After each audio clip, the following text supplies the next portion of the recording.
Profesor Segla,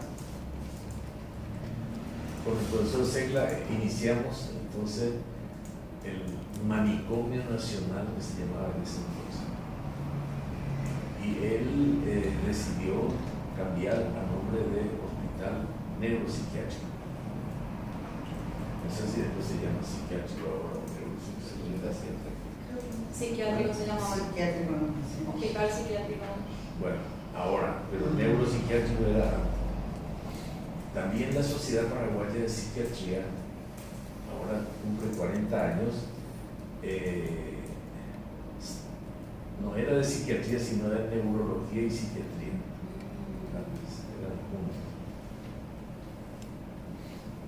Es lo que hacen los demás médicos, ¿verdad? La sala, que tenía otras cosas y me dijo, bueno, vamos a hablar después, me dice. Yo quiero que ahora recorra durante un mes, quiero que conozca el hospital psiquiátrico, por todos los rincones, todas las salas habida y por haber, y después me diga qué es lo que voy a ver. Bueno, está el famoso Corralón, el famoso profesor Sabu, que era el electrofuncionador. Sabu era un espectáculo, entraba en crisis cuando no había paciente. Y sí, así mismo era. Bueno, y entonces, como se estaba inaugurando una sala, entonces yo le conté lo que yo quería hacer, ¿verdad?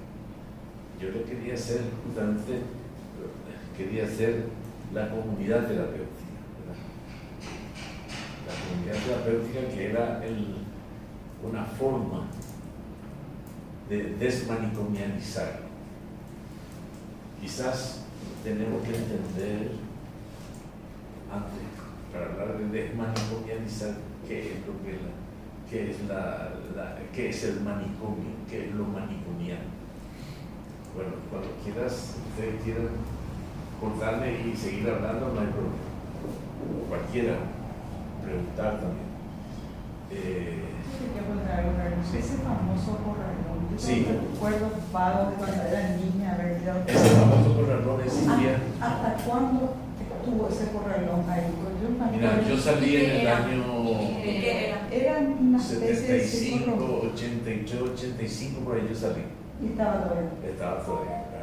Era El corralón simplemente era un corral un corral. donde estaban los pacientes más, ¿cómo quiero decir?, crónicos, y sobre todo los más graves, digamos así, ¿verdad? Hombres y mujeres. Por un lado, uno. Sí. La mitad desnudo. La mitad Sí. Lo interesante es que lo que más me llamaba la atención en pleno invierno, el encargado del capataz, le bañaba con agua como si fueran animales, con agua de manguera, cada manguera. Sí. Y Diana, ustedes también llevaron a ver. Yo tengo un recuerdo de niña, que fui a visitar a una pariente de mi mamá que estaba ahí, y me acuerdo de haber visto el Corralón y de haberme impresionado también, tenía 17 años. Fíjense que había 2 o 3 médicos más ahí, ¿verdad? Hasta el mediodía funcionaban los médicos, ya no funcionaban más, no había guardia, no había nada. Y eran los capataces, tenían otro nombre, eran los capataces los que ni siquiera las enfermeras, porque la enfermera no se metían en los lugares peligrosos, pero ellas son las que indicaban el tipo de medicamento que se le va a hacer, ¿verdad? Si alguien entraba en crisis, ellas eran las que porque no había médicos. Pero cuando yo llegué éramos 10 por ahí nomás los mismos psiquiatras que había en Paraguay, no había más. Y en el hospital psiquiátrico había 2 o 3 más. Bueno, y entonces, para poder entender lo que es la desmanicomialización, tenemos que entender primero lo que es lo manicomial. Bueno, el manicomio indudablemente tuvo su importancia en los siglos atrás, donde no había psiquiatría, no había no se sabía cómo manejarlos. Entonces no se entendía lo que era la enfermedad mental y se los ponían inclusive con las personas, ¿cómo se llama? Delincuentes, exactamente. Hasta que un poco antes de la Revolución Francesa, ¿verdad? Un médico, Pinel, y otro Esquirol, creo que se llamaba Pinel, digamos así, y bueno, ellos estaban todos encadenados, lógicamente. Entonces lo desencadenó y él dijo de que se podía, digamos así, tratarlo de otra manera si se lo trataba bien. O sea, así se empieza ya a humanizar un poquito, digamos así, la historia, ¿verdad? Pero lógicamente que era solamente a una persona en ese hospital de Saint-Pétri de París. Eso siguió por todos los otros siglos, hasta el siglo XX, a principios del siglo XX, donde, digamos así, coincide también con la venida de Freud, ¿verdad? Que Freud, digamos así, por primera vez, él habla de la mente humana, habla de la mente humana y prácticamente él empieza él era un neurólogo. Sí, y él empieza con la parte de hipnosis con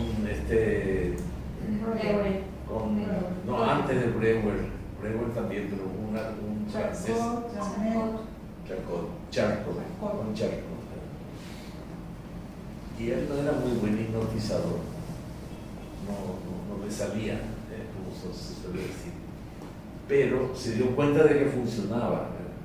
Entonces él encontró haciendo investigación, encontró otra manera de entrar en donde él tampoco lo sabía.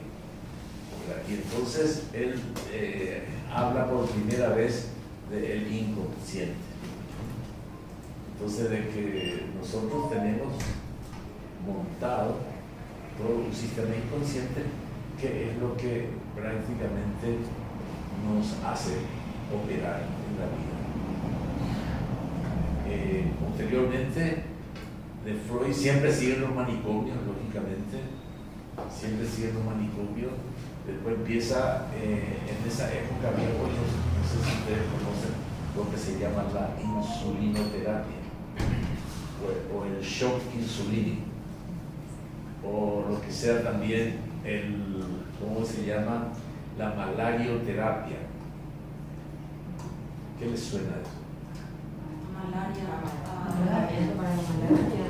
Sí, no. Es darle malaria al paciente para que con la fiebre pueda hacer algo. Con la insulina es aplicar insulina hasta que el paciente entra en shock controlado, lógicamente. Eso inclusive yo lo he hecho alguna vez cuando era estudiante de medicina, porque mi instructor en psiquiatría, en medicina clínica, hacía esto con su paciente y alguna vez me enseñó. ¿Eso acá? Sí, en Paraguay. Yo psiquiatría, medicina estudié en Paraguay, psiquiatría estudié en Italia. Bueno, y hasta que aparece los primeros psicofármacos, la cloropromacina. Antes estaba el electroshock, que era en 1940 por ahí, en Italia, no sé cómo se llamaba el inventor de algo así. ¿Cómo? No estoy seguro, Mussolini, Algo así, una Gaetano. Sí. Primero en los 40, y bueno, hasta hoy día se utiliza ya con técnicas más sofisticadas, por ejemplo, el aparato es diferente, hacen un solo lado, la mitad del cerebro, digamos, pero siempre es un electroshock. Y en algunos casos da resultado. ¿Para qué hacer una cosa por otra? O sea, cuando una depresión no funciona con ningún medicamento y hay mucho peligro de suicidio, el electroshock funciona. Pareciera que le hace olvidar de su depresión. Produce un problema, así un desajuste terrible entre las neuronas que se pelean todo el cerebro.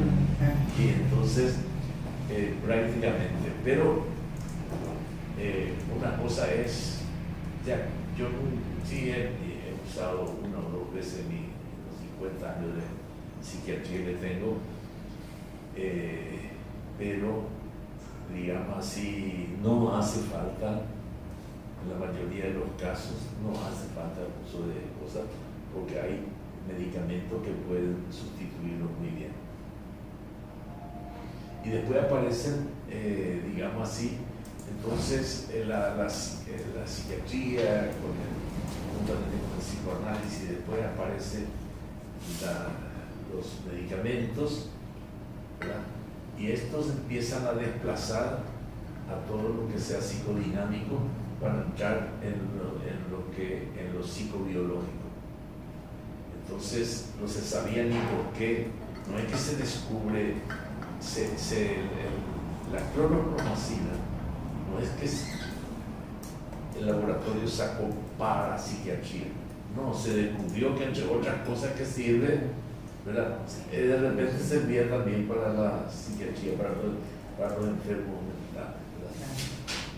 Y entonces, digamos así, prácticamente, y así también, por ejemplo, el famoso Aldol, hasta el Aldol, por ahí, el famoso Aldol, aloperidol, ¿verdad? Era un medicamento que se daba, creo que para los vómitos o algo así, y de repente funcionó muy bien en estos pacientes. Claro, un antipsicótico. Y empezó entonces el juego del laboratorio, ¿verdad? Donde los laboratorios empiezan su carrera para conseguir y va desplazando a la psiquiatría, digamos,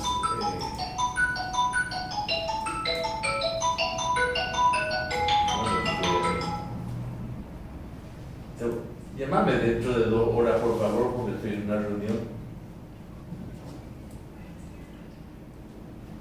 Bueno, gracias, Gabriel, gracias. Bueno, y entonces,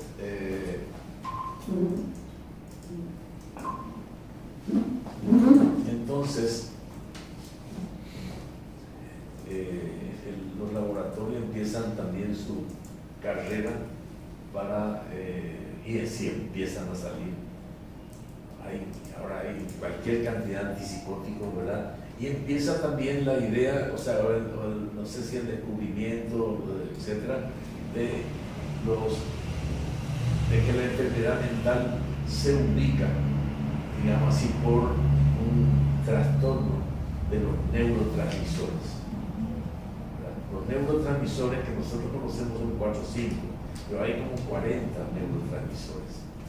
Y el desajustes de esos transmisores, sí es cierto que, digamos así, produce, digamos, trastornos psiquiátricos, trastornos de la conducta.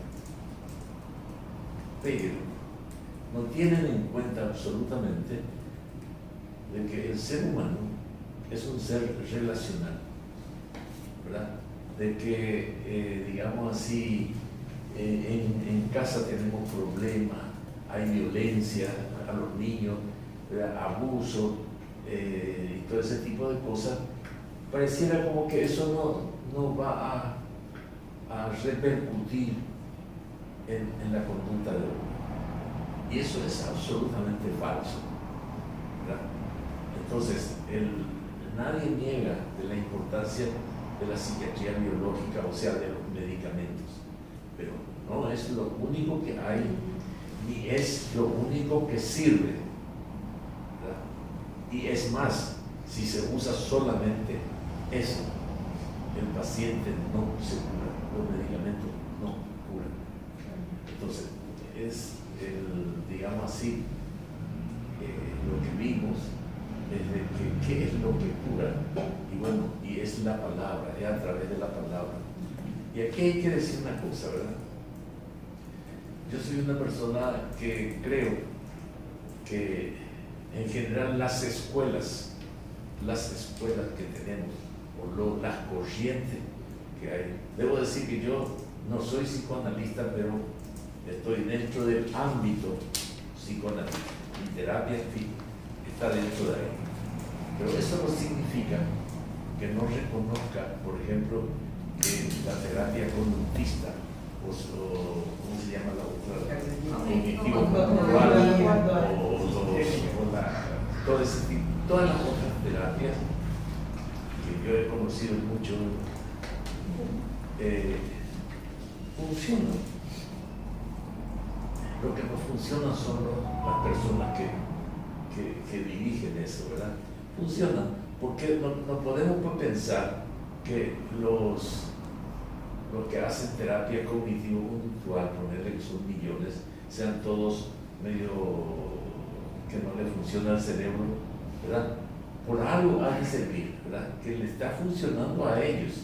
Los mismos millones de psicoanalistas también funcionan porque a ellos les funciona bien, y así son las otras terapias también. Entonces hay que ser, digamos así, nadie tiene la verdad absoluta, cada uno tiene una especie de media verdad. Entonces tenemos que entender que tenemos que aceptar nuestras medias verdades y aceptar las medias verdades de nosotros. Ese es mi criterio muy personal, y mi criterio, digamos así, que nos permite convivir y que permite también, digamos así, conocer lo que los otros hacen y cómo lo hacen y cómo tienen sus satisfacciones, ¿verdad? En los libros que yo escribí, yo siempre planteo ese tipo de cosas, ¿verdad? De que tiene que haber una, digamos así, una aceptación del otro. Bueno, eso es un poco para una semblanza así general de hoy en día existen muchísimas corrientes, ¿verdad? De repente se ponen de moda algunas, como en la época de los 80 que estaban ustedes, de la época del psicoanálisis, la famosa. Hoy ahora es la moda de la terapia cognitivo-conductual, la de moda. Pero no quiere decir de la neurociencia, sí, de la neurociencia, ¿sabes? No quiere decir que eso sea mejor que la otra. Va a depender más del que lo usa, de la persona que hace. Hay miles de psicoanalistas que son malísimos porque son malos como psicoanalistas. La misma cosa en las otras corrientes. Pero así también hay muchos psicoanalistas, ¿verdad?, que, digamos, se distinguen por su conocimiento y por sus técnicas, ¿verdad? Bueno, eso es un panorama así, un capítulo del tema de hoy. Entonces tenemos que hablar de lo que es el manicomio. Aquí es donde te va a ayudar aquí el... No sé, quiero saber qué viste ese primer mes que te digo. Ese primer mes te vayas y veas. Sí. Tú contaste que cuando llegaste al neuro, Segla te dijo, este primer mes no hagas nada, andá y conoce. ¿Y qué más? Quiero saber qué viste. Antes de conteste, disculpe, tengo que interrumpir porque es un aviso que me están dando. Hay un Nissan estacionado acá enfrente con chapa AAB puerta 336. Sí. Está con la luz en stock y se va a colocar la batería. Perdón. No, está bien, pero... Ay, ya lo puedo tocar. Gracias por el aviso. No, por favor. se vino el aire. Sí, ¿Qué tal? ¿Se concluyó más o menos? súper. Realmente. Antes que, si vas a contestar a Jean-Marie, quería decir algo. Sí, Que esto que vos decías del recorrido de y a mí siempre me impresiona como la evolución de los psicofármacos en el mercado, quiero decir, de la salud mental, es tan fuerte, cómo se fue dando tímidamente para otros usos y de repente se dan el Martín Moreno, nuestro querido Martín Moreno de la tiene este librito que se llama Tabla y Leyenda, tiene varios, pero ahora me voy a referir a Tabla y Leyenda, no sé si lo conocen, cuentos para leer y comunizar. Sí, sí. Y uno de los cuentos que yo leo con los estudiantes se llama Renquera. Y en Renquera él expone, o sea, que hablando con un psiquiatra de la época, dice, de la época pasada, cuando todavía no había psicofármacos y los internos estaban muy alterados y querían escaparse o querían pegarle a alguien, etc., le ponían una sustancia aceitosa para generarle una infección, para que así detenerlo, porque no tenían cómo detenerlo. Y que ese se llamaba, en guaraní le dice no me acuerdo la palabra. psiquiátrico no tiene una estructura para plantear el proceso, digamos, de comunicación o de romper esa barrera que tiene el paciente, ¿verdad?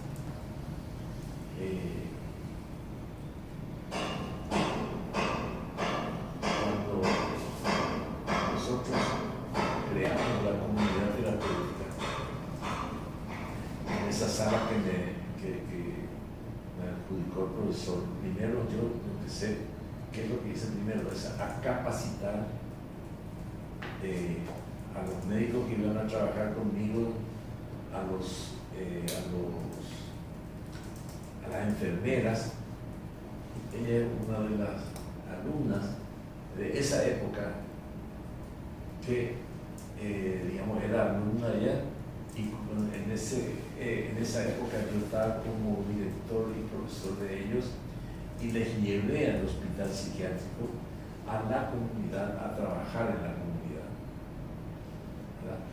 Lógicamente que, o sea, la capacitación no es otra cosa, no es nada de otro mundo, no es otra cosa que tratar de bien al paciente, así nomás, y tener cuidado con el paciente, entender lo que le pasa, ¿verdad?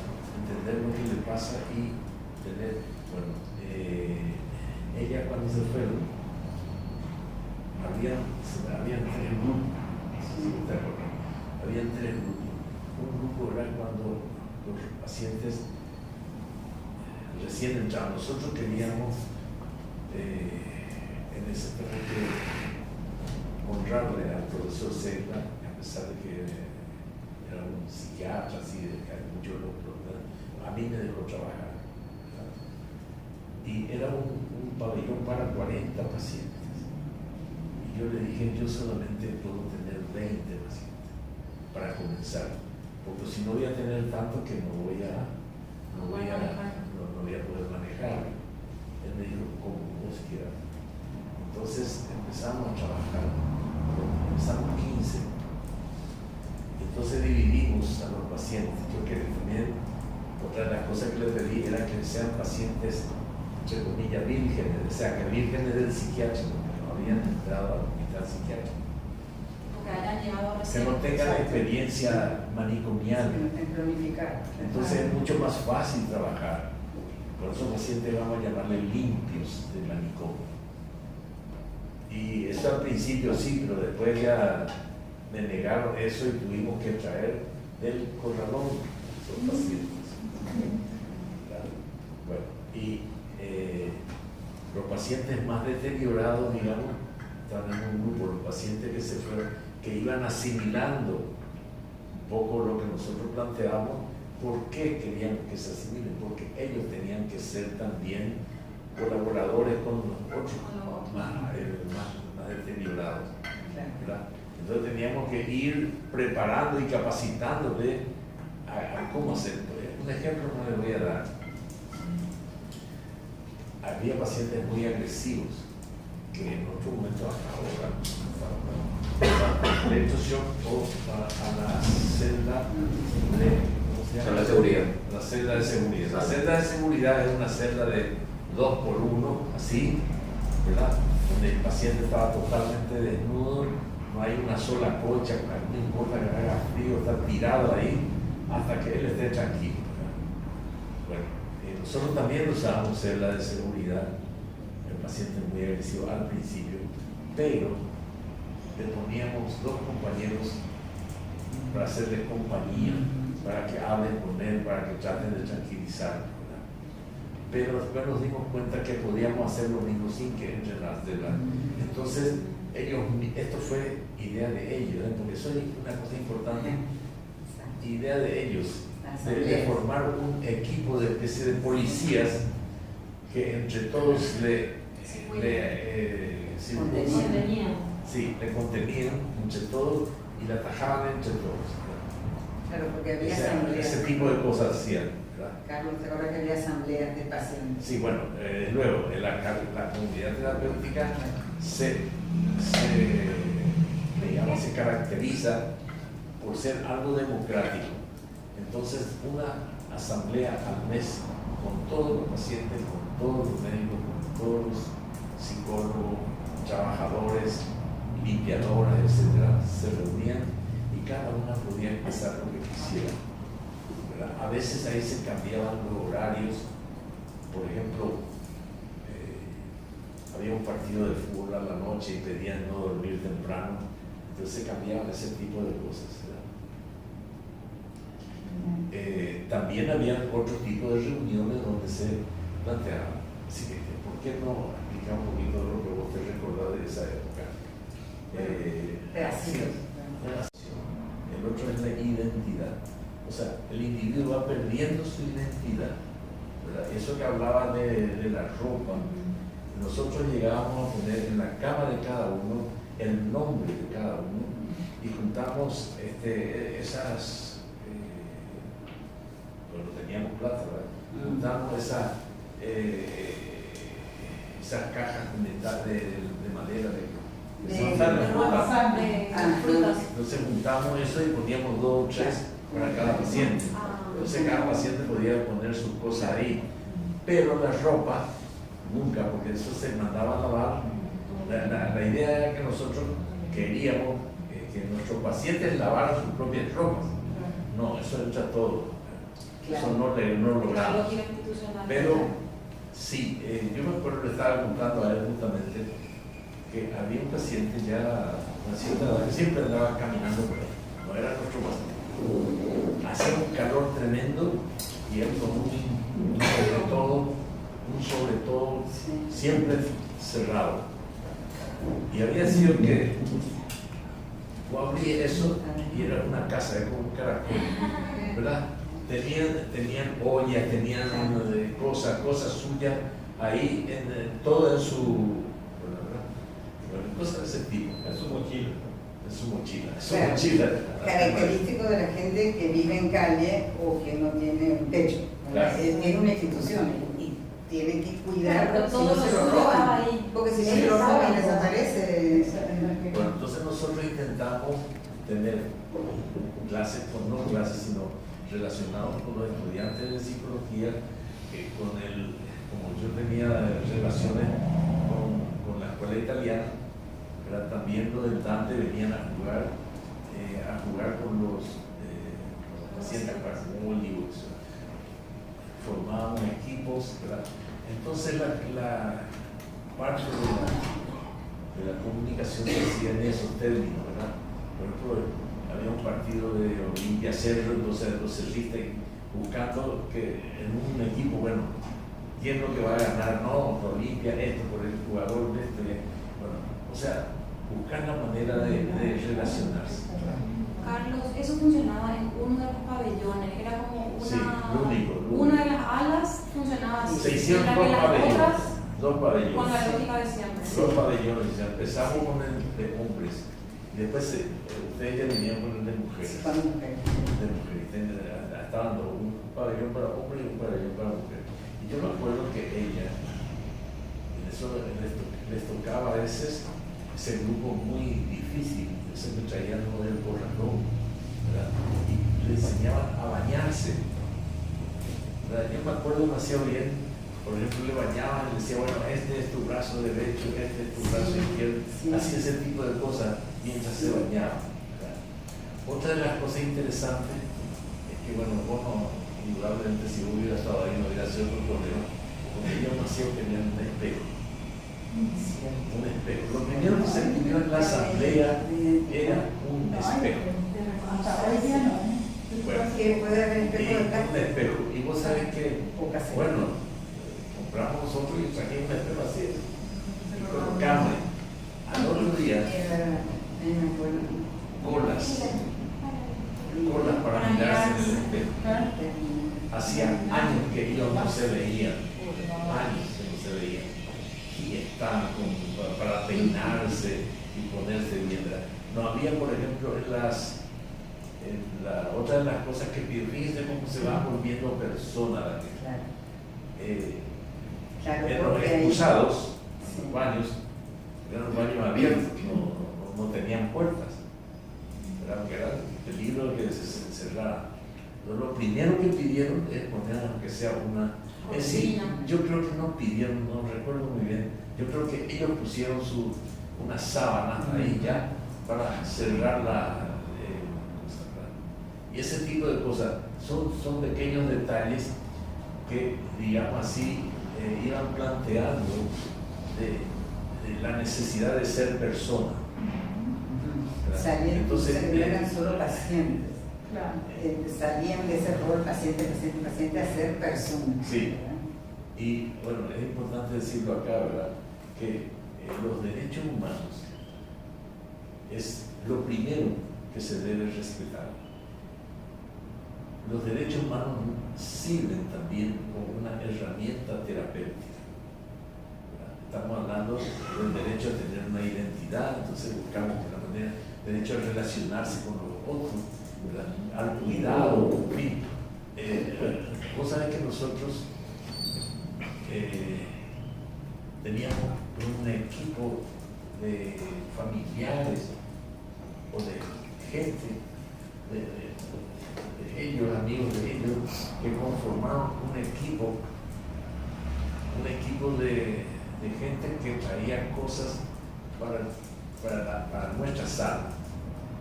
Entonces de repente teníamos una cocina, que alguien donó una cocina, una heladerita, ¿verdad? Alguien traía cosas de comer y teníamos ahí, y nosotros hacíamos nuestra propia comida, sobre todo para el famoso Lupá. A la media mañana, ahí se cocinaba. ¿Hasta qué época estuviste vos ahí? ¿Hasta qué? ¿Hasta qué época, hasta qué año? Y 85 por ahí. Okay. Casi 10 años. 10 años. Pero de comunidad terapéutica que fueron como 3 años, 2 años. No, más. Más, ¿no? Sí, siempre comunidad terapéutica, 1 o 2 años más. Después yo estuve preso. Cuando estuve preso estuve 3 meses en emboscada. Entonces, lógicamente, te sacan Eso fue antes, claro. te sacan de la, ¿cómo se llama? De la lista de empleados. ¿Cómo? 78 más o menos. 78. De la lista de... ¿Y que vos hayas estado preso tuvo que ver con lo que hiciste en el psiquiátrico? No. Quisieron relacionarlo en comunidad de comunismo. Bueno, y ¿cómo se llama? Pero estamos más o menos. Pero no, ¿verdad? no relacionaron con otro problema. Femenino. El problema, No diga femenino. el problema que a mí me sacaron de la lista. Cuando yo salí en libertad, lógicamente no tenía más trabajo. Bueno, y esto es importante. El profesor Segla me vuelve a llamar y me pide que vuelva y que vuelva con esos criterios. El profesor Segla. Tal así que en su libro, él escribió un libro, yo escribo cosas que no le escribí, no sé por qué se me pasó en esa época. Y entonces volví otra vez, pero ahí ya vino el profesor Bonilio Alcalá. Bonilio, amigo de tuyo, No. Bonilio Va a Alcalá, ser lejos. que era muy bien formado también. Era la psiquiatría biológica. Entonces, la psiquiatría biológica, él era bueno porque estuvo en Berlín, él fue 5 años también estuvo estudiando en Berlín, en la misma época que yo estaba en Italia. Lógicamente, él era sobrino del presidente de Stroessner, entonces, lógicamente, él se fue allá y se fue a la embajada. Él estaba como empleado de la embajada, pero era un estudiante. Él recibía plata de la embajada. Y lógicamente que entonces él me vio a mí como incompetente, en incompetencia, pero él era profesor. Él era profesor, yo no era nada. Y un día, cuando primero, él que prohibió que los pacientes que ingresan vengan a la comunidad. A la comunidad. Prohibió. Sí, él prohibió eso, tal así que nosotros teníamos que traer del pabellón del corralón y andaban bien esos pacientes, tratándolos bien, ¿verdad? O sea, Y después- comenzó a desarmar el modelo, ¿verdad? Sí, él comenzó a desarmar, por ejemplo, nosotros teníamos los jueves una reunión clínica donde estaban todos los psiquiatras, los psicólogos, ¿verdad? Y cada uno presentaba un caso. Yo tenía un caso muy difícil, que era el caso del profesor Segler que había internado ahí, que era muy difícil, que no podíamos manejar. Y yo presenté ahí para escuchar otras voces, ¿verdad? Y entonces sale Morinho y ella, vean eso, esa pues es la payasada que hacen en ese pabellón, así, en ese hotel. Entonces yo me levanté y salí. Y después le digo, ¿sabes qué? Dejate de joder con esas cosas, porque si no vas a ir preso de todo. Se amenazó. Sí, me amenazó. Entonces, ¿qué? Yo dije, ya no fui capaz, ya no era tan héroe de ser renunciaron a Yaiza. Pero quiero decir de que esa fue una experiencia válida durante 10 años. Por mucho tiempo quedó el nombre de comunidad terapéutica y ahí se formaron mucha gente, como la doctora Mirta Mendoza, el doctor Andrea Arce, Martín Moreno también. Martín Moreno estuvo ahí también, José Vera, en fin, mucha gente pasó por ahí. Y bueno, todo el grupo de psicología de ella, el grupo de ella fue fundamental la presencia de traerle a los estudiantes ahí, a que tengan porque ellos pues tenían de noche no, ahora de noche no es la... Ahora es de noche. mañana y tarde. Ahora es todo. Antes era de noche. Mañana, tarde, noche. Bueno, antes era de noche no. Entonces como yo me nombraron director de psicología clínica, ¿verdad? Yo tenía que hacer el currículum de psicología clínica y entonces planteé que sea de mañana y que ellos vayan, sobre todo los que estaban haciendo énfasis en psicología clínica, que del último año que vayan a hacer, porque en la facultad yo había creado la sala, ¿cómo se dice? El COP. Yo había creado el COP. Gracias a vos tuvimos cosas. Sí, teníamos un centro de orientación psicológica. Bueno, O sea, gracias a vos tuvimos COP y gracias a vos tuvimos prácticas en el Totalmente, claro. Teníamos que hacer ¿cómo se llama eso? De cámara Gesell. Cámara Gesell, pero no había, pues ¿de dónde voy a mantener plata? ¿Verdad? Entonces conseguimos un vidrio doble y digamos así, se hizo despejar, secó, ¿verdad? Y con el, ¿cómo se llama? El psicólogo que falleció. Allá. No, psicólogo del fue al INES y mucho tiempo, fue profesor de usted, fue profesor. Pero para allá, Ayala, sí, Julio también, sí. Julio Ayala. Julio ya. Julia, Y Julio ya era profesor de ellos, sobre todo en la parte de, ¿cómo se llama? Psicometría. Psicodiagnóstico. Psicodiagnóstico. Técnicas proyectivas. Bueno, eso de... Sí.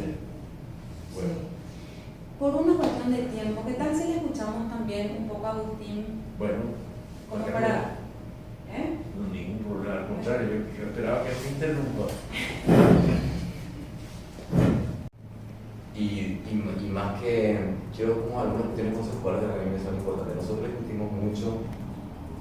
Franco Rotelli, que es uno de los maestros de Trieste, decía, hablaba de entrar afuera.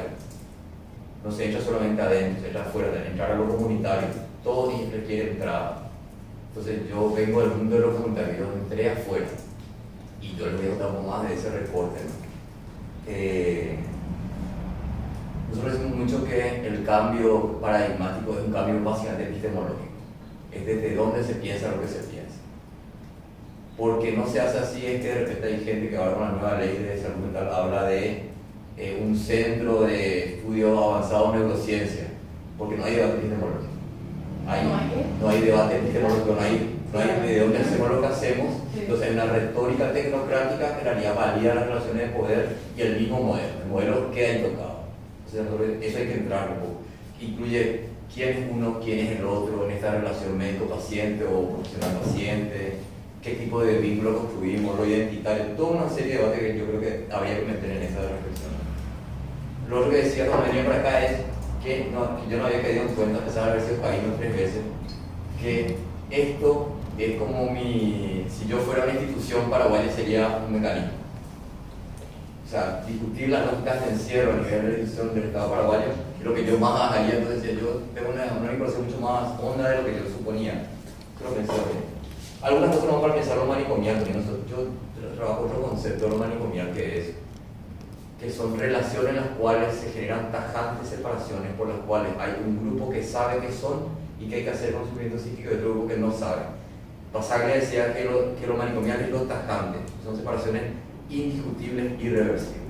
O sea, del neuro nunca más se sale, porque uno queda estigmatizado, descalificado en la confiabilidad, y eso es lo perverso del mecanismo institucional, ¿no? Que en pretensión terapéutica lo que hace es descalificar en muchos sentidos a la persona.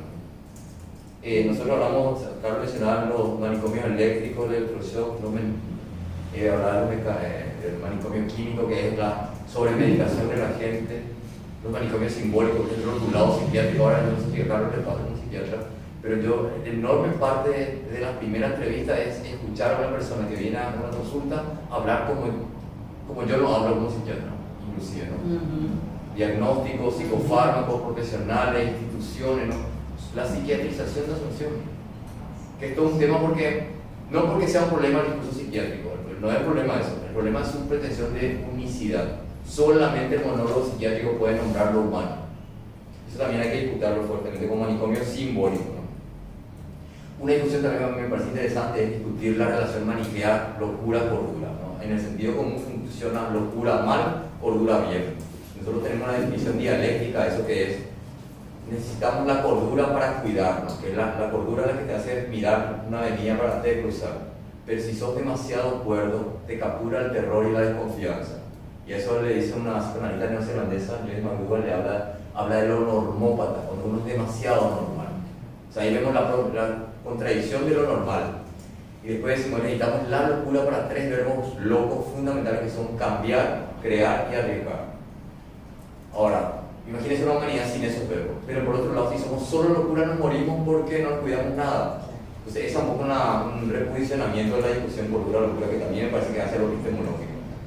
Otra cosa también es, yo vengo un poco hice una maestría en antropología y en serio que yo no me siento tanto ya médico como antropólogo. Me conmueve mucho más lo antropológico que lo médico. La antropología creo que hace por lo menos 2 grandes aportes, ¿no? Uno es, decía Ruth Benedict, la antropología cuida las diferencias humanas. Y eso es súper interesante para el cambio paradigmático, ¿no? O sea, ese hincapié. Y lo otro es apostar a la proximidad. La manicomialidad, los hospitales monovalentes son dispositivos de distanciamiento, no solo por la muralla, sino por la construcción de lo ajeno. Eso es lo no humano, lo que queda del otro lado de la muralla es entonces cómo desenajenas y tiene que ver con cómo te acercas, porque acercarse no es simple también. Claro, acercas algo, ¿verdad? Claro, acercar es sacarla cerca, de cercar. Pero digo, la arqueología es una ciencia de la aproximación, de cómo uno hace cercanía con alguien, más todavía en la heterogeneidad humana, en la diversidad psíquica, que es otra noción que también trabajamos muchísimo nosotros.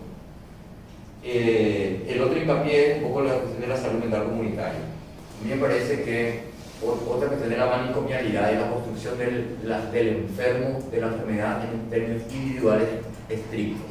Es solamente el individuo, ¿no? Entonces no hay familia, no hay grupo, no hay institución, no hay comunidad, no hay sociedad, no hay cultura, no hay globalización, no hay geopolítica. O sea, ese recorte es el que valida por qué la bioquímica sería lo único que vale. O sea, un poco lo que hablaba de neurotransmisores y su correlato capitalista, que es el capitalismo farmacéutico. O sea, el negociado de la psiquiatría, que es un poco esa humanidad. A mí me parece también importante, nosotros usamos 6 lógicas manicomiales, que son estigmatización, encierro, institucionalización, biologicismo, discriminación y mercantilismo. O sea, ese es el desglose de lo manicomial. No me quiero entender mucho con no tenemos tanto tiempo, pero ahí yo creo que hay que abrir también el abanico. La otra parte importante es que de alguna manera un poco Carlos viene con el espíritu de época triestino. Creo que hay que mencionar también. La escuela de Trieste es la gran escuela paradigmática del cambio de las lógicas de encierro. O sea, yo hice una pasantía en Trieste, que es noreste de Italia, frontera con Eslovenia, y presencio esta escena muy ilustrativa nomás. Era una unidad de intervención en crisis, obviamente de puertas abiertas, porque yo de los 60 que no tienen ninguna internación, ni siquiera judicial, a puerta cerrada, y presencio esta escena. Era un hombre, hablando en italiano, que sale puteando de un cuarto y dice, y putea y se va. Y putea contra esta mierda, cazzo de acá de la institución. Y la psiquiatra de guardia dice, y yo me voy contigo, y se va con él. Y yo me quedo perplejo, porque el movimiento de acompañamiento y de que el dispositivo no es restringir su salida, sino acompañar el malestar. Claro. Tan elocuente parece, me da tu opinión cuando me acuerdo. El problema del loco. Claro, Claro. y para cerrar, te acompañe. a la hora y media vienen hablando los dos.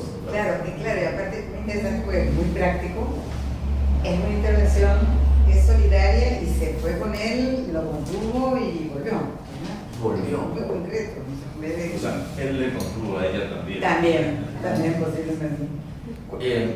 Otro corte. Alternativos, como para pensar la discusión de paradigma. Ahí ellos hablan de sustitutivos. Yo también creo fuertemente eso de que no es posible sostener los dos sistemas juntos porque en el sentido común el encierro tiene demasiada fuerza. Mientras existan cárceles psiquiátricas, eso es lo que va a primar como un modelo. Porque opera sobre el miedo social. Yo siempre digo que la psiquiatría básicamente es miedología. Somos administradores asignados por el colectivo social del miedo social. Entonces, cuando hablamos de lo sustitutivo, ¿cómo desglosarlo? Primero la creatividad. O sea, lo que Carlos está diciendo me parece que es como un derroche de creatividad institucional, ¿no? De buscar dispositivos, de buscar formas, de esta cuestión de abrir la asamblea, de que de la asamblea salga, yo te acompaño a la sala de seguridad. Decía Marcelo Percha, un psicoanalista argentino, el ideal del manicomio es que no pase nada. Si uno para en esa frase es terrible, es cementérica. Es la clausura, que no pase nada. O sea, eso es.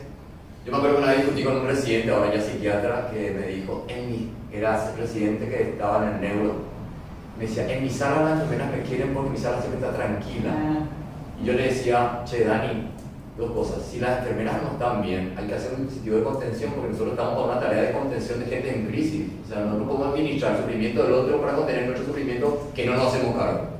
Y lo otro es, Dani, ¿quién te dijo que la gente siempre tiene que estar tranquila? A veces hay que gritar, hay que tirarse en el piso, hay que estar insomne. O sea. Entonces esa lógica aplanante de la subjetividad humana que siempre está como con el dardo cazador anestésico, ¿no? No tienen problema. No tienen problema. O sea, yo siempre digo eso, también el hincapié farmacológico de la psiquiatría biológica me parece que tiene que ver con esto. La psiquiatría hegemónica no se prepara para asumirse personas frágiles y sufrientes. Entonces, desde la omnipotencia, cuando vos escuchás cualquier relato de la clínica, siempre te vas a salpicar, porque sos humano, por más que te recontra bloqueado. Entonces, la pastilla es el dispositivo perfecto para evitar el asco que te da verte en el espejo del sufrimiento de la otra persona como psiquiatra. Como un distanciador, ¿no? Andate acá, pastilla y nos vamos en un mes. Después de la creatividad me parece importante, bueno, le decía lo de la incompatibilidad. Yo estuve en unas visitas de equipos triestinos en Argentina. Y en ese contexto vi, por ejemplo, cómo los triestinos iban a una institución y veían las puertas cerradas. ¿Qué son los triestinos? Los triestinos, los triestinos, Los los basalianos. Ok. Entonces, imagínense esto. Ellos, a la Venecia, a la isla Venecia. Ahora estuvo Charles Robinson, Venecia, Trieste. Imagínense que ellos se daban cuenta cuando una puerta estaba llaveada y decían, ¿y por qué esta puerta está llaveada? ¿Y quién tiene la llave? ¿Y qué se esconde? O sea, veían el encierro, que uno no ve tan naturalizado que está. Todas las puertas en el manicomio se daban afuera. Claro, por eso. Ya veo. Entonces, eso es una cosa. Lo otro es el paradigma manicomial, el paradigma de simpleza. O sea, se anula la complejidad de la gente. Acá dice Carlos, como soy la vez. La complejidad de la existencia, de lo humano, de los vínculos, de los contextos, ¿no? Lo complejo que era, ¿no? Lo otro que en los sentidos tiene que ver con la lógica de derecho. Esto que decía Carlos, la gente es persona. Es muy horrible, pero todo el tiempo hay que recordar pues, lo de la despersonalización. Y lo otro que más importante para el sustitutivo es lo cotidiano. La lógica carcelaria es súper empobrecedora, es brutalmente empobrecedora. Entonces, nosotros en IES encuadra que el paradigma que trabajamos tiene 4 patas, que es un poco el nombre que le pusimos de la desmanicomialización en clave paraguaya, ¿no? Libertad, cuidado, diversidad psíquica y comunidad. Libertad es, voy a explicar. Libertad tiene que ver con responder a la metodología. O sea, el lema fundamental de Trieste es la libertad es terapéutica. O sea, es que en salud mental se habla de la construcción de las libertades convivenciales. Eso uno. Segundo, cuidado. Y el cuidado no es patrimonio de los profesionales. Cuida tu gata, cuida tu amanecer, cuida tu concierto, tu banda favorita. Tercero, la diversidad psíquica, ¿no? La mineralogía busca homogeneizar a la gente, ¿no? Si vos ves, por ejemplo, los manuales psiquiátricos con el estadounidense, tiene escalas, dice escala de evaluación de actividad global. Y es todo un relato de lo humano. Después tiene una cantidad de formas que no están contempladas. O sea, yo, por ejemplo, tengo una gran discusión ahora con esta frase. Buiropama la vida, Buiropama el estudio. ¿Quién dijo eso? El que le mató a la... El adolescente que mató a la directora de San Gervasio con la Independencia. Sí, así mismo. Pero si vos te parás a pensar, a mí por lo menos me parece, puede ser controversial lo que les digo, este muchacho hizo un diagnóstico de época. Dijo, ¿qué sentido tiene para generaciones jóvenes campesinas empobrecidas que vos me digas que tengo que vivir, tengo que estudiar? Y tengo que vivir. Tengo que vivir y estudiar y no tiene sentido, es un vaciamiento. Yo siempre digo, cierro con esto la deriva, pero si yo tuviera 13 años fuera bañadense, hoy sería motochorro. Porque la motochorrez te da aventura, plata, seguridad y respeto, que no te dan nada. O sea, las falsas promesas de la educación y de la inclusiva son mentiras para este grupo poblacional. Sí. Si yo fuera bañadense, vendería mi voto también. Sí, totalmente. O sería Ese razonamiento sería microtraficante. O sea, todas estas cuestiones que tienen que ver con. Pero eso no está en los manuales psiquiátricos. Esa posibilidad de devenir no está. Porque hay un relato que tiene sesgos terribles. Y es abstracto. Es diversidad física, dijiste, ¿verdad? No, psíquica. Psíquica, perdón. Entonces, la diversidad psíquica tiene que ver con, yo pienso mucho en la clínica así, cómo acompañar la heterogeneidad humana para que florezca, no cómo disciplinar para que sea de una sola forma. Entonces dijimos, libertad, cuidados, diversidad psíquica y lo cuarto lo comunitario. Importa bajo qué árbol tomas terapia todos los días, importa el nombre de tu perro, importa tu gusto de empanada favorito, importa qué posición juegas por el salón. O sea, importa los cotidianos de existencia singulares de cada quien.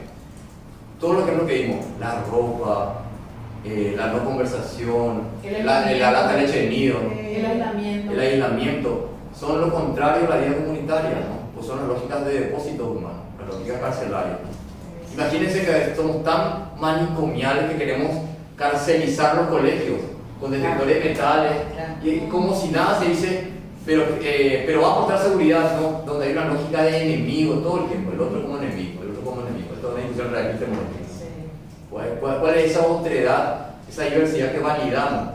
Aún sobre el punto nomás, ¿cómo le convences a las instituciones o a las organizaciones que se encargan de tener albergado o al cuidado de personas sobre esto, por ejemplo? Yéndome al caso directo del cotolengo, por ejemplo. Para mí el cotolengo, sin hacer un juicio de valor, es un mini manicomio. Y tanto me impactó a mí el año pasado cuando fuimos a ese lugar y encontramos que 2 niños con autismo, hermanitos, estaban ahí, pero estaban totalmente aislados. Y pasaba lo que está diciendo Agus. Ellos no salían ni siquiera al patio, que es enorme. No tenían contacto con el resto, estaban aislados. La ropa ahí es de todos, se lava en un lugar, en una lavandería grande y después se les reparte a todos así. Entonces, ¿cómo hacer que esos niños no lleguen a la esquizofrenia el día que sean adultos o que sean independientes o que se desarrollen en una vida normal, autónoma dentro de la sociedad el día de mañana teniéndole estas condiciones? Niños de 8, 7 años, 8, y no eran los únicos, había muchísimos casos que estoy segura que siguen así. Yo quiero dar 5 entradas al tema, ¿no? Obviamente esto no es una discusión que uno va a poder resolver, pero solamente. La primera es esta. Yo creo que hay que tomar tamaño. Cuando nosotros yo fui ahora a San Gervasio, hicimos una intervención comunitaria en la compañía San Gervasio con la gente del colegio, el grupo sobreviviente de estudiantes. El grupo de estudiantes sobrevivientes del colegio pidió mochila transparente. Y yo me escandalicé, porque para mí era indignante lo de la mochila. Pero después en la evaluación dijimos, pero están inmersos en un magma autoritario donde el único relato que conciben es ese. ¿Por qué no reproducirían eso si no tienen como más allá para ver? Entonces cuando uno empieza con Cotolengo decimos, pero ¿cuánto? Ustedes lo saben mejor que no tienen reestudiado. ¿Cuánto es la única o la enormemente mayoritaria lógica institucional, la lógica carcelaria? Institución donde vaya, o sea, ¿quién construye? O sea, Carlos es absolutamente minoritario en la lógica psiquiátrica. La mayoría es morínigo calante, versiones quizás un poquito más dulces, pero moriniguistas epistemológicos. Eso hay que decirlo, No ¿no? está citando el manicomio de rejas. Imagínate lo carcelario que es. Nancy Monge, que era una directora del hospital psiquiátrico, encabezó un proceso que se llamaba reingeniería del hospital psiquiátrico. Una de sus medidas fue cambiar las rejas de vertical a horizontales. O sea, ahí te das cuenta, es muy brutal, es muy brutal. Entonces, la primera es pensar el problema de época, no el cotolengo, es el contexto societario. La segunda es lo violentado que está el propio personal de esa institución. Están más manicomializados. No sé, para mí no se puede hacer. Una cosa que me dijeron en Trieste es que Basaglia decía que hacía un 70-20-10. Decía, 70% de la gente se va a sumar al cambio, de los funcionarios de la institución. Con más o menos un 100% se va a sumar. 20 le va a calentar con 3 huevos y va a mirar desde afuera. Y 10 que va a hacer la guerra. A ese 10 tenés que sacarle la institución porque ellos no van a cambiar. Entonces, enviarle a hacer trabajo afuera, pero sacarle de adentro. Pero súper optimista ese. No hagan caso a las cifras. Lo que quiero decir es como la distribución más el abordaje, ¿no? O sea, hay tiempo. Lo que a mí me parece interesante es pensar que el que conspira perversamente por la lógica a partir de ganancias de la lógica institucional que vos querés cambiar, tiene que sacarle. Que se vaya a buscar, no sé, cosas clorina, que vaya y traiga, pero no le dejes adentro porque te va a conspirar y te vas a botear. Charles Roa, que fue director psiquiátrico, le hicieron eso, por ejemplo, ¿no? ¿Te acuerdas en el 2000 cuando hicimos el cambio, cuando tomamos el cambio del hogar nacional del menor? Cómo realmente había gente que era incambiable. Había gente de cabeza, había gente que era mejor sacar y traer gente nueva que en la misma. Por eso ahí puedes hacer, a nivel de Estado, puedes hacer retiro voluntario, puedes poner. Darle tamaño, la época. La segunda tiene que ver con los lastimados profesionales y la tercera es la convicción de derecho. Cuando el grupo de Basaglia, creo que era Rotería, el heredero de Basaglia, le van a trabajar a Grecia, había un manicomio emblemático en Grecia que era como horroroso que se encontró. Cuando llegaban le super atacaron a los funcionarios. Él dijo, a todos le vamos a cuidar, pero hay cosas que son inadmisibles. Y ese es el posicionamiento para mí. O sea, hay cosas que hay que tener muy claro. Nosotros aprendimos de Carlos eso, hay cuestiones que uno no tolera, ¿no? En la relación de la salud mental y de derechos humanos. Y la cuarta son procesos. Nuestros abordajes generalmente son fugaces. Para problemas que son estructurales y institucionales, va a ser impermeable porque no tenemos ni capacidad política, ni fuerza presupuestaria, y a veces ni siquiera la decisión ética para atacar esos modelos, ¿no? y que son usados por muchas instituciones que son clave, como el Poder Judicial, la Fiscalía, que envían ahí a criaturas que no tienen como... 10 minutos y cierro yo, cosita, no sé si tenemos tiempito. Sí, tenemos. Entonces, lo otro que yo quería hablar sobre el tema de drogas, que es todo un tema que ahora en salud mental se está discutiendo con lo de Chau-Chespi, con los chespiritos, mucho el tema, hay que entrar a la epistemología de la discusión, ¿no? Yo creo que hay 4 puntos ciegos para pensarlo en el mundo profesional y de alguna manera también en nuestra sociedad extendida, para pensar el uso complicado de drogas, ¿no? Primero, tenemos un severo problema con el placer. Nos cuesta muchísimo, o sea, los profesionales nunca pensamos en clave de placer. Si ustedes me preguntan, en medicina, ¿cuántas clases de placer? Tú dices, nada. Y la perrada que se droga mal y que se droga bien, porque hay gente que se droga bien, la perrada farrista es súper placentera. Entonces los médicos muchas veces somos re tristes y nos asusta la alegría. Entonces tenemos un gran problema con el placer. Primer punto ciego. Segundo punto ciego es el tema del adultocentrismo. O sea, hay una discriminación generacional, bueno, yo lo he trabajado mucho, ¿no? Con la cuestión de las drogas, hay sesgos muy fuertes, ¿no? Mi whisky sí, tu merca no, tu cannabis sí, mal, no, pero mi tabaco sí, etcétera, ese tipo de cuestiones. El tercero es lo moralista, ¿no? Las drogas son tomadas como una discusión moral, no como una discusión sanitaria, ni una cuestión cultural, sino una cuestión de malo o bueno, ¿no? Y lo cuarto es una cuestión aterrorizante. Todo lo que trabajamos salud mental comunitaria, sabemos que cuando te metas en un territorio con la oferta, cagaste, vivís el miedo, cartes, pone el nombre, o sea, hay toda una que no solamente narco, multimafia, que hace que las reglas cosas, ¿cómo se hace con eso? ¿No? Son 4 puntos ciegos muy complicados. ¿Y el cuarto cómo lo llamaron? Lo aterrorizante. Decía, el placer, lo autocéntrico, lo moralista y lo aterrorizante. Entonces, sin problematizar eso, al pedo discutimos el tema, porque hay una previa que está elaborada. Perdón, el segundo punto que mencionaste, ¿cuál era? El adultocentrismo, que es la presunción de superioridad de los mundos adultos por sobre las generaciones jóvenes, por adjudicarle incapacidad de razonamiento, de madurez y de confiabilidad. Entonces, y después quería citar alguna experiencia también, que serían con los equivalentes de la comunidad terapéutica, ¿no? A mí me sirvió mucho cuando trabajé en Fernando de la Mora con la experiencia con un grupo de mujeres que se llamó Las Chismosas. Las chismosas eran mujeres que sus hijos y nietos estaban judicializados por robo y uso de droga ilegalizada. Y ellas me enseñaron muchas cosas significativas que citar en un burnout. Uno, el concepto de fiestear.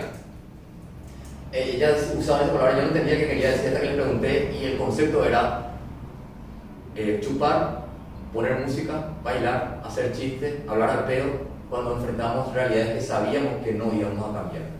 Eso es brutal. Y eso es para mí una marca de época de la desigualdad paraguaya.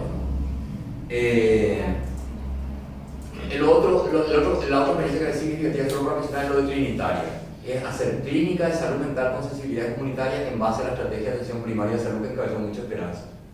O sea, esa estrategia de atención primaria de salud que territorializó los servicios de salud, que le dio valor a las poblaciones por ser agentes comunitarios y las reconoció como funcionarias también, que entendió que la participación era parte de lo sanitario, que entendió que había que hacer intersectorialidad porque salud no es solo medicalización, ahí construimos salud mental.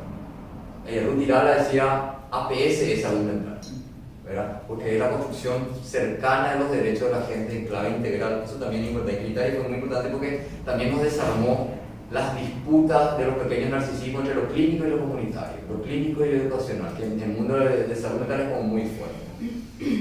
Lo tercero también quiero contar es lo de clínica placer. Yo trabajo ahora como clínico hace 9 años en bancos de Plaza de Asunción.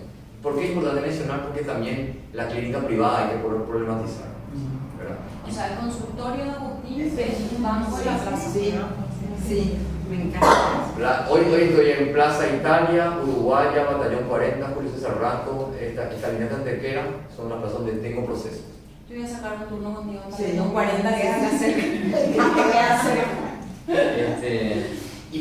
Pero ¿cuál es también el sentido político de eso, no?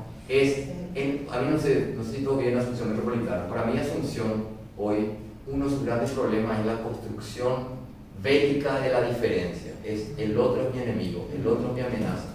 Y desde ese lugar, asociar clínica y espacio público tiene que ver con rehabilitar el espacio público de otra manera. Porque si no, el espacio público queda capturado. Con la lógica mercantil, shopping, consumo, la lógica del discurso de la seguridad, enemigo y por ende, guardia de seguridad, pitbull, reja, cámara, detectores mentales, todo el showcito de la paranoia social que tenemos. Pero que lo bueno ahí es que no es solo Asunción, el mundo es. Claro, es una gente que no es aislado. Ese también que tiene el posmodernismo, ¿verdad? Sí. El control, Viene más de afuera que de adentro. el extraño es una amenaza. Sí. Y la cuarta experiencia que quiero mencionar, la chismosa, clínica placera, es Noimbay. Noimbay es un colectivo que tratamos que está muy roto, y yo creo que ya no existe hace un tiempo, pero que tiene que ver con, por lo menos, intentar problematizar la frontera entre profesionales y sobrevivientes de la psiquiatría. Porque es muy difícil que tengamos proyectos de conversación donde se problematice la superioridad profesionalista.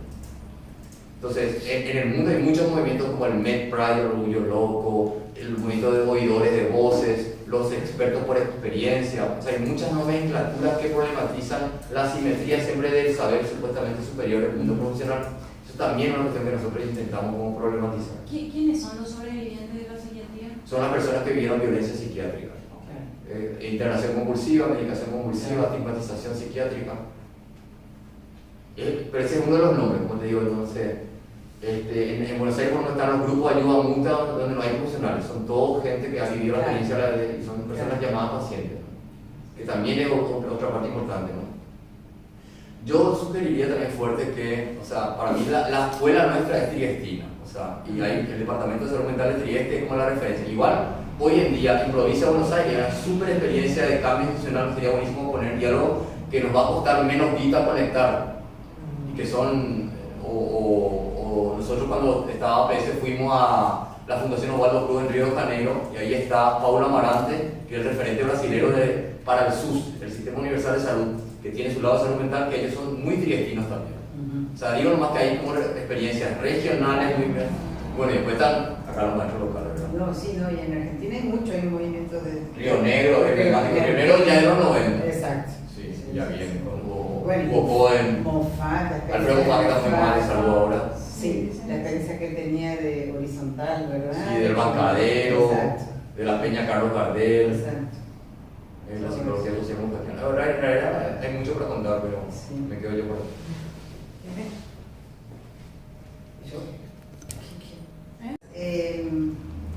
Esto que vos colocabas acerca del cotolengo, de vuelta a ese colectivo, es el más desfavorecido de todos. Totalmente. Porque son niños y son personas con discapacidad, Con discapacidad psicológica. sufrimiento psíquico, ¿verdad? Pero diferente, no sé si es diferente, bueno, no importa, no vamos a cuantificar realmente, pero yo creo que sí son más vulnerables, ¿verdad? Porque están mucho más escondidos que los enfermos psiquiátricos tradicionales, ¿verdad? ¿Y por qué yo sacaba esto? Porque a mí me llamaba mucho la atención, porque yo trabajé muchos años en Serenif, y yo veía niños muy pequeñitos con autismo que eran tratados desde muy temprano, y siempre escuché de mis colegas, porque éramos compañeras, las que le trataban, de que si es que desde temprano se les hacía un acompañamiento, una terapia permanente, una contención, ellos podían llegar a ser autónomos sin ningún problema, desarrollarse en la sociedad sin problema. Entonces, viendo esa condición, cuando yo me voy y encuentro esa situación de estos niños con esta condición, digo, ¿qué va a pasar con ellos de acá a 20 años? Porque encontramos en el Cotolengo personas, una por lo menos, que hacía 80 años que estaba en el lugar. Entonces, ¿qué hacer con esa gente? Sí, son excelentes preguntas, ¿verdad? Porque yo también tengo algunas preguntas para el mecanismo y para Paraguay en general, porque con la batería de protocolos y convenciones ratificadas y subinstrumentos de vuelta y procedimientos y XX cosas que disponemos, ¿cómo es posible que esto no lo podamos revertir, verdad? A los mínimos estándares de estar en una institución. Sobre eso mismo, ahí mismo, y sobre esa pregunta que te haces también, nosotros nos hacíamos en ese momento de la intervención o del monitoreo que hacíamos, y la respuesta que recibíamos de parte de ellos era: no podemos hacer nada porque la fiscalía viene y literalmente nos depositan en el No, hay claro. una orden judicial que no podían No, tomar. el operador inmediato que trabaja con ellos, esta pregunta no es tanto para ellos, sino para el sistema de protección. Claro. Y más que nada para la fiscalía y para los operadores, porque ellos son los receptores. Sí. Al final son víctimas también Sí. esta directora o no sé, cuidadores que están allí. No, esta es una pregunta que yo me hago porque yo también entiendo que el mecanismo es joven como institución, ¿verdad? Y todos los colectivos que demandamos o exigimos somos relativamente jóvenes y desarticulados como para poder dar un salto mínimo de cuidado de estos estándares, ¿no? Y aparte, por ejemplo, Cotolengo, o la gente que vos ves en calle, por ejemplo, no estamos hablando de miles de personas, y mismo el Cotolengo, ¿de cuántas personas estás hablando cuando hablas? De 3 o 4 casos, ¿verdad? Que bien podrían, con una buena gestión, acá hay un tema de gestión de gerencia estatal, ¿verdad? Acceder a los tratamientos, a las condiciones que se necesitan, ¿verdad? No sé, en autismo, por ejemplo, hay cosas en este momento que se están estudiando, pero que hasta con cambios de alimentaciones o con trasplantes de materia fecal se revierte el autismo, entonces, y hay tantos autismos, ¿verdad? Tantos espectros, entonces, como que estamos en otro siglo todavía de encerrar y esconder, entonces, y no estamos hablando, bueno, en el tema indígena, estamos hablando de menos de 70.000 personas, no sé, no es algo de presupuesto, no es algo, pero sí es de gerencia, de gestión, de voluntad política, de presupuesto, pero tampoco es un tema tan grande. Bueno, esa era cuando yo decidí ser en cabina de vuelta ahora, gracias por la invitación, ¿verdad? Esa era una de las preguntas que me hacía, que me imagino que ustedes también lidian con un nivel de frustración y de impotencia. Seguramente tienen mecanismos y cuidan, ¿no? Y se cuidan, pero ¿cómo es que estas cosas, porque usted se está lidiando con lo institucional, ¿verdad? No importa cuál es la población, pero tiene en común todo esto que estábamos hablando, ¿no? Exactamente lo que Goffman describió en la Acuerdo 50 o 60 de las instituciones. Entonces, ese me parece que es el desafío realmente de revertir y mínimamente tener algunos estándares. Pero bueno, los tiempos no son los mejores porque le están rindiendo pleitesía a Bukele, parece de ahora que ya hubo varios mensajes de ese tipo, o sea que viene un tiempo muy complejo, pero entonces con más razón.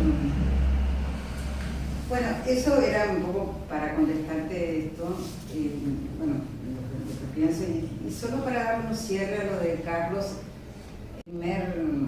o sea, fue la primera camada de psicología que tenía pasantías, si yo no me equivoco, antes como que era todo muy teórico.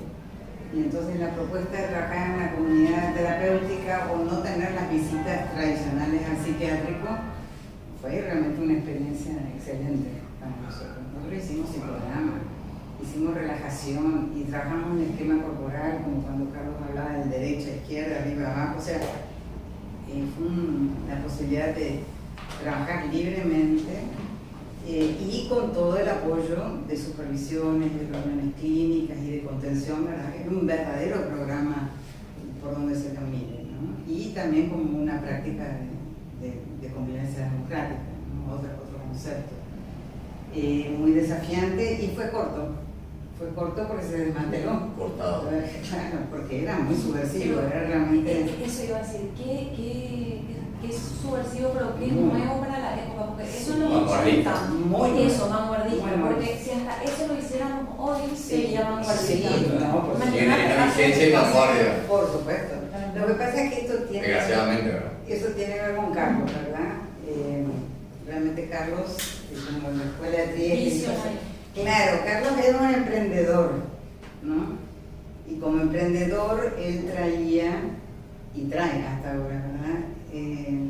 Una propuesta de cambio de paradigmas, verdaderamente, y de convivencia y de docencia, ¿verdad? Y forma gente desde una generosidad, ¿no es cierto? No desde el, como decía, pues, el acaparamiento del conocimiento, ¿no?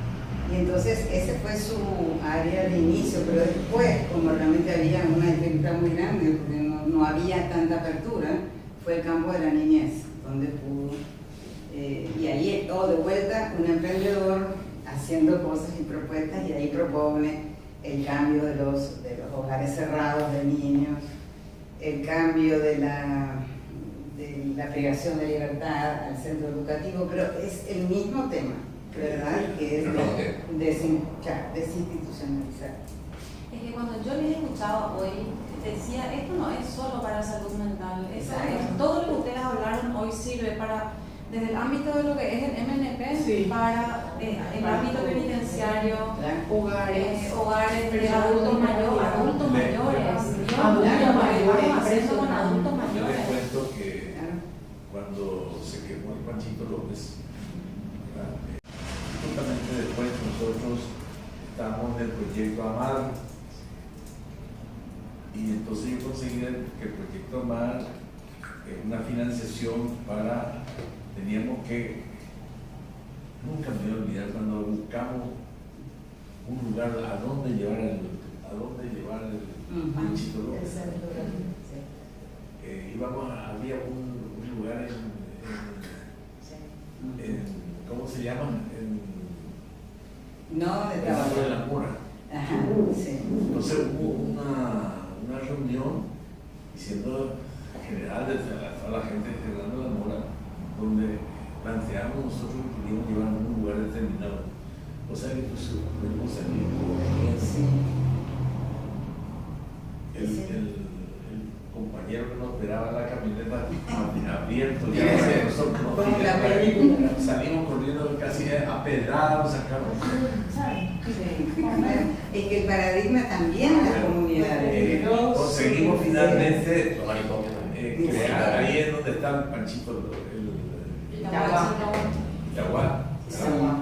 Bueno, y ahí también planteamos como metodología la comunidad terapéutica, pero generada, yo hice un proyecto generado para ellos, pero en esa época eran 125 personas, los chicos estaban ahí, y teníamos perfectamente, nosotros teníamos capacidad para capacitar a 20 educadores durante un año. Entonces capacitamos a 20 educadores durante un año y trabajando ahí. Y nosotros le pagamos al director, que era nuestro también, nosotros. ¿Quién era? Y el director era, ¿cómo se llama? Bueno, era Miguel ¿No era Gómez. Miguel? Sí, Miguel. No, Miguel. Bueno, y después otro colega de Bueno, sí. lastimosamente Miguel, que no lo quiero para ¿Y nada, fue después? porque destruyó Ya todo el cuando se proyecto. interviene. Bueno, también la comunidad terapéutica iba a funcionar y funcionó bien durante el año, al punto de que unos colegas tuyos, o de ustedes, de los abogados, hicieron una tesis sobre el programa de rehabilitación de los chicos de ahí, ¿verdad?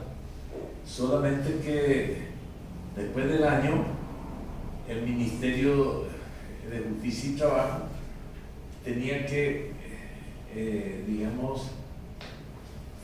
tenían que nombrarles a esa persona que nosotros estábamos pagando, a los educadores. Bueno, ¿y qué pasó? Todito afuera y trajeron a todito, se hizo una mierda. Yo quiero agregar un par de cositas. Sí, pues yo sigo quiero hablar, solo por tema. Una es sobre esto que decía recién. Cuando te das cuenta que sí que esto no es solo salud mental. Yo cuando pienso en el mecanismo, pienso mucho también cuáles son los debates que hay que tener como encierro como cultura. No solamente en el recorte estatal, porque en el diálogo cultura-estado me parece que hay que trabajar en eso porque está tan instalado.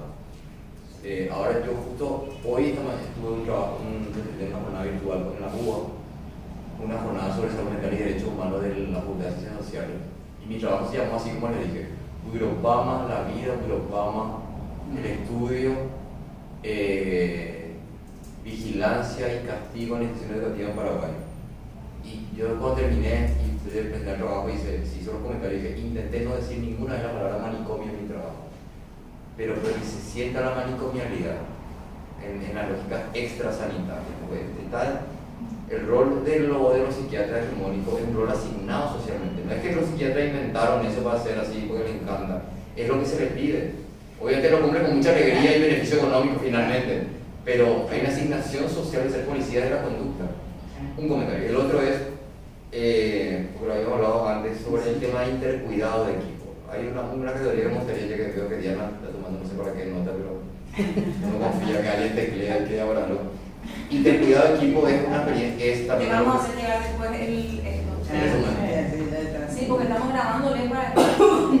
Intercuidado de equipos es una cosa que aprendimos nosotros trabajando en salud mental docente con la escuela de fe y alegría de Bañado Sur. Porque cuando yo comencé a trabajar como psiquiatra en Bañado, fui el primer psiquiatra que se fue ahí y lo único que había antes de política de salud mental era del Estado, era receta de capellán en el Chaco que se daba de psicofármacos a diestra y siniestra para la gente y la camioneta de la policía para cuando los vecinos hacían vaquita para el combustible llevarla al neuro. Ese era el Estado, esa camioneta y esa receta, ¿no? Pero cuando llegamos recién desde la escuela de fe empezaron a dar a las docentes papelitos con listas de estudiantes de primaria para que consulten y era la psiquiatrización de la infancia bañadense. Claro. Y cuando fuimos encontramos algo que no esperábamos nosotros, capaz que la gente se dio cuenta, año 2002-2008, es el sufrimiento mental docente sumergido. Y la primera vez que nosotros tuvimos una reunión con un grupo de maestras de Bañado Sur, terminando de hablar, yo me paré y le dije, a mí lo que me parece que ustedes tienen que hacer es, y se levanta la maestra y me dice, vos no vas a venir a decirnos lo que nosotros tenemos que hacer con 50 niños con hambre hace 15 años pelado de mierda. El que hizo pelado de mierda se cayó y se sentó. Claro. Pero, Te fuiste bastante. no, obvio, se arrollado. Pero lo que quiero decir sobre todo, la dimensión total, pero lo que quiero decir sobre todo es que la construcción de la noción de intercuidado es no acercarse a instituciones saturadas sin respetar el malestar que hay en todos los sentidos. Intercuidado es poner en valor las lógicas de cuidado que ya existen en el cotolengo, por ejemplo. Uno puede decir, o en el neuro. Yo el otro día dije, yo aprendí cosas en el neuro y los antimanicomiales radicales me dijo, ¿cómo vas a aprender algo en el neuro? Claro, Como si fuera que la gente, no sé, es burra, como esto que decía, porque hay colectivo cultural es burro. La gente sigue siendo gente y tiene esa habilidad de supervivencia que hay que partir de eso para no y respetarle de nuevo a alguien que ya está súper sobrecargado. Eso lo quería decir porque yo también cuando por lo que charlamos con Maggie, le decía, ¿y usted cómo cuida su salud mental? Usted que meten la mano en la licuadora de la lógica del cielo de este estado salvaje y cruel. Cri, cri, cri. Justo si no decías eso, yo hubiera dicho cri, cri, cri. Bueno. Déjame hablar, May. Ah, perdón.